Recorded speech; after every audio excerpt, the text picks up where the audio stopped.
This is a press briefing by my humble self, Dr. George Chimezie-Nweke, FCA, MNI, immediate past head of service of Rivers State.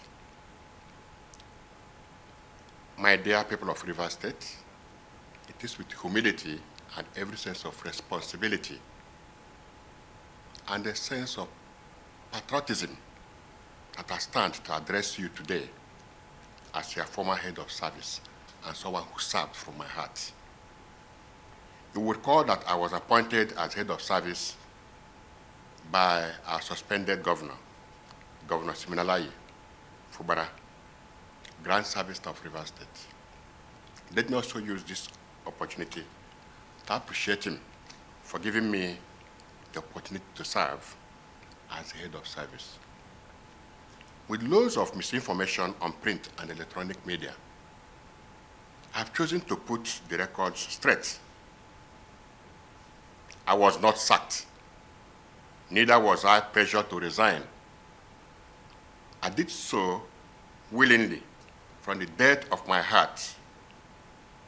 However, as an insider and a key player in the administration, and by my position, who worked closely with the suspended governor, it would be unfair for me to keep mute or for me not to address some key factors that have affected or that will affect our state if we continue on this trajectory. And I pause to say that good men must talk so that things will put right. I want to use this medium to thank Mr. President for a swift intervention in Rivers State crisis, especially on the declaration of the state of emergency that was declared and assented to by our National Assembly. You will recall that when the governor was suspended, as head of service, I was the next in command, so I'm not speaking as an outsider or as a novice.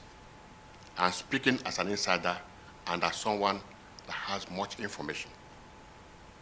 If not for the intervention of Mr. President, Nigeria would have faced the worst economic sabotage and Rivers State would have been in flames, and by extension, other neighboring states, because of the level of insider destruction that I saw.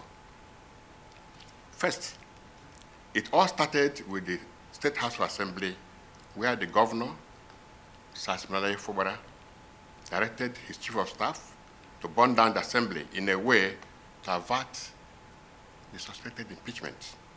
That evening, Edison was in Government House with many of his boys, including the former chairman of Obiakpo, one Mr. Chijioke Ihunwo. I was there with them when a bag of money was handed over to Edison for that operation, though I did not actually know what it was meant for or the amount inside. I want to tell Rivers people today, the House Assembly was complex. In Moscow Road was clearly brought down by the do of Edison and some of his cohorts. Under the instruction of the sitting governor then, I challenged them to an open confrontation, and this will make us to throw more light on this. A day after that incident, I almost resigned, but I was very scared because I know the power of a sitting governor, and he knew that I'm aware of the whole plan and that I am discomforted with the unconscionable acts and deliberate posture of innocence and mien of a sheep. Another attempt was also made to destroy the residential quarters of the House Assembly members, if not for the press conference that was made there by Rivers youths, Rivers elders, and National Assembly members. That would have been another barbaric demolition in Rivers State. I came to realize that they actually wanted to demolish that second building because after some weeks, he, the governor, personally told me, a couple of others, that he knew that if he knew early, he would have gone to pull down their hall before visiting the residential quarters of the assembly, and that he didn't actually know what they had, that they had such a beautiful hall where they are using now for sitting. I was so shocked, rudely shocked. And I asked myself, how could a man that wants to lead his people be destroying his state's assets and wasting public funds in a needless ego fight? Thirdly, I want to advise some key stakeholders who have condemned the state of emergency made by the President and confirmed by the National Assembly to retract their statements. They are speaking from points of ignorance. I also understand that they are only seeing the surface. Yes. If they had knowledge, they will even be commending Mr. President even openly. If the President did not take proactive steps, no one knows who would have been affected by the sinister plans that we are cooking. While I thank Mr. President for the state of emergency that was declared in Rivers State for a period of 6 months, I will plead with him not to give up on Rivers State affairs, because a lot is going on there with Governor Fubara. One of the factors that got me removed was when Governor Fubara told me that they will use the judge to decide who will become the next president of Nigeria. And I asked him, how will that work? Is it by votes or by what means? I'm still worried. I'm still worried. He clearly told me that he is the chief security officer of Rivers State and his brother is in charge of Bayelsa State. And all the pipelines are under their care, that at the appropriate time, they will tell the boys what to do, and fund was not an issue at all. That was when he made that statement in his public function, that, and I quote, I will tell the boys what to do at the appropriate time. Deep down in me, I knew that something was up, and perhaps the time was near.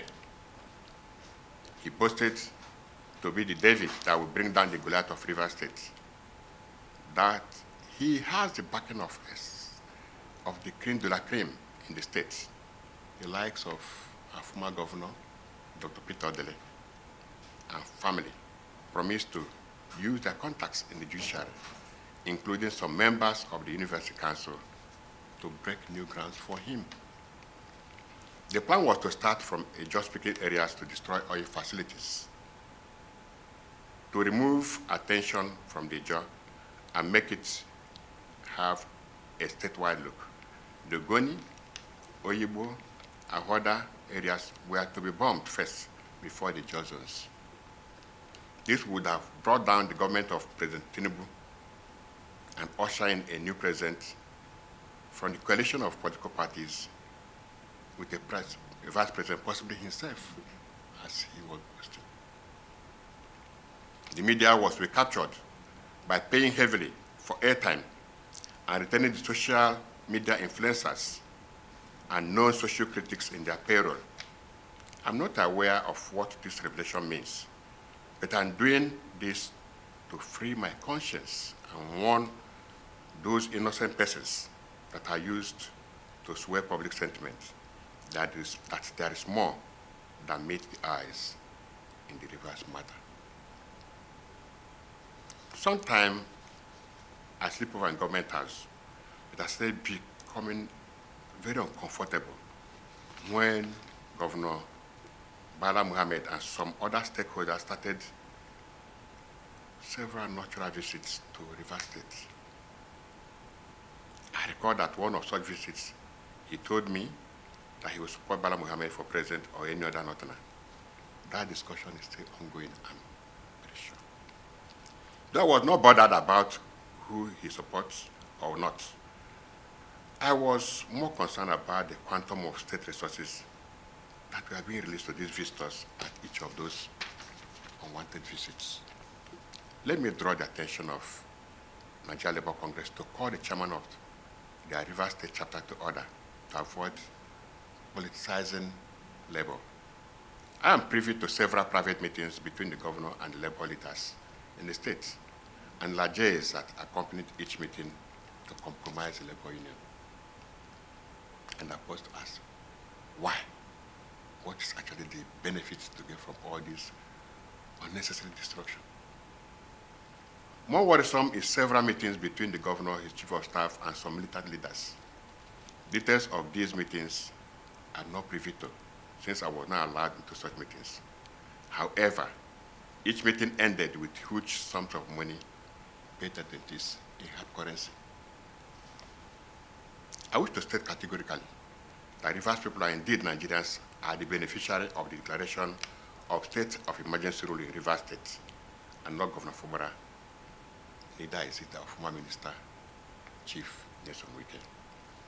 Finally, I wish to call on Mr. President to urge the school administrator to step up his guards and be very vigilant, because I am aware of the sinister arrangements and dastardly plans to continue to hatch their plans if not put in check. This accounts for the organized media condemnations and seeming public outcry against Mr. President and National Assembly.